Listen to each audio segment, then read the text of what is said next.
میری بہنوں سجدہ 7 اعضاء پر کرنا ہے. کتنے اعضاء پر؟ 7 اعضاء پر کرنا ہے. بخاری کی روایت عبداللہ بن عباس رضی اللہ عنہ کہتے ہیں نبی صلی اللہ علیہ وسلم نے مجھے 7 اعضاء پر سجدہ کرنے کا حکم دیا ہے. پیشانی پر کہتے ہوئے نبی صلی اللہ علیہ وسلم نے اپنے ناک کی طرف اشارہ کیا، یعنی کہ فورہیڈ اور نوز، پیشانی اور ناک کو ملا کر ایک اعضا ہو گیا. اس کے بعد دونوں ہاتھ ملا کر دونوں ہاتھ ملا کر ٹوٹل 3 اعضا ہو گئے. اس کے بعد دونوں گھٹنے ملا کر 5 اعضا ہو گئے اور دونوں پاؤں کی انگلیاں ملا کر 7 اعضا ہو گئے. تو ان 7 اعضا پر ہمیں سجدہ کرنا ہے، اور اکثر خواتین ہماری بہت الگ طریقے سے سجدہ کرتی جبکہ یہ درست نہیں ہے.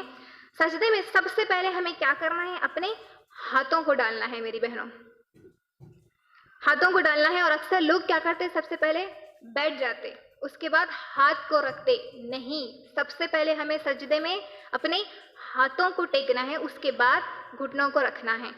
تو سب سے پہلے ہمیں اپنے ہاتھوں کو ڈالنا ہے. بخاری کی روایت ابن عمر رضی اللہ عنہ فرماتے ہیں اپنے ہاتھ گھٹنوں سے پہلے رکھتے اور فرماتے کہ رسول صلی اللہ علیہ وسلم بھی ایسا ہی کرتے تھے، یعنی کہ سب سے پہلے اپنے ہاتھوں کو رکھنا ہے. اس کے بعد بخاری کی روایت پیشانی اور ناک زمین پر لگائیں، یعنی کہ ہمارا فورہیڈ اور نوز جو ہے، پیشانی اور جو ناک ہے اسے زمین پر ٹیکنا ہے. اور سجدے میں دونوں ہاتھ کاندھوں کے برابر ہونے چاہیے، یعنی کہ ہاتھ جو ہمیں رکھنا ہے کاندھوں کے برابر رکھنا ہے.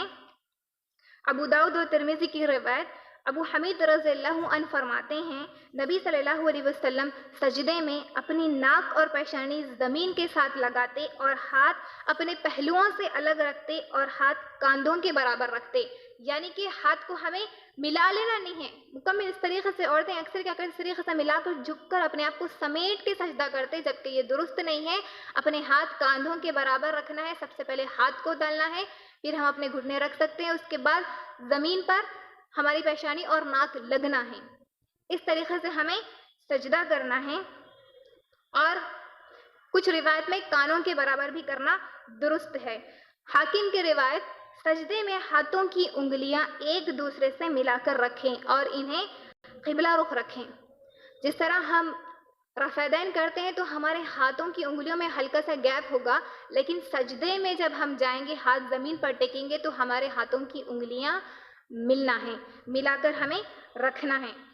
اس کے بعد پیر ہمارے کیسے ہونے چاہیے؟ بخاری کی روایت ابو حمید رضی اللہ عنہ سے روایت ہے نبی صلی اللہ علیہ وسلم نے فرمایا سجدے میں پاؤں کی انگلیاں قبلہ رخ رکھتے اور قدم دونوں کھڑے رکھتے، یعنی کہ زمین پر صرف ہمارے پیر کی انگلیاں ٹچ ہونا ہے، مکمل پیر نہیں لگنا ہے. اکثر لوگ اس طریقے سے سلا دیتے الٹا پیر، جبکہ وہ درست عمل نہیں ہے. صرف ہماری انگلیاں ہلکے سے ہمیں قبلہ رخ کی طرف موڑتے ہوئے ہمارے قدموں کو کھڑے رکھنا ہے. یہ عمل پیر سے کرنا بہت درست اور آسان ہے، ہاتھ سے مشکل ہے بتانے میں، لیکن آپ لوگ سمجھ سکتے. تو ہمیں ہماری پیر کے قدموں کو کھڑے رکھتے ہوئے ہماری انگلیوں کو قبلہ رخ کی طرف کرنا ہے. اس کے بعد ابو داؤد اور ترمذی کی روایت سجدے میں سینہ اور رانی زمین سے اونچی رکھیں، یعنی کہ ہمارا چیسٹ زمین پہ نہیں لگنا چاہیے اور رانی بھی ہمارے اس طریقے سے زمین پر نہیں ملنی چاہیے. زمین پر ٹیکنے والے صرف وہ 7 اعضا جو میں نے بیان کیے وہی 7 اعضا زمین پر لگنا ہے. اس کے بعد کوئی بھی اعضا نہ زمین سے ملنا ہے نہ ایک دوسرے سے ملنا ہے. اور پیٹ کو رانوں سے اور رانوں کو پنڈلیوں سے جدا رکھیں. اکثر عورتیں ہماری خواتین یہ عمل کرتی ہیں کہ پیٹ اور ران مل جاتے ہیں ان کے، اور ران اور پنڈلیاں مل جاتی ہیں، تھائس اور اسٹمک وہ سب مل جاتا ہے ایک دوسرے سے، جبکہ یہ درست سجدہ نہیں ہے.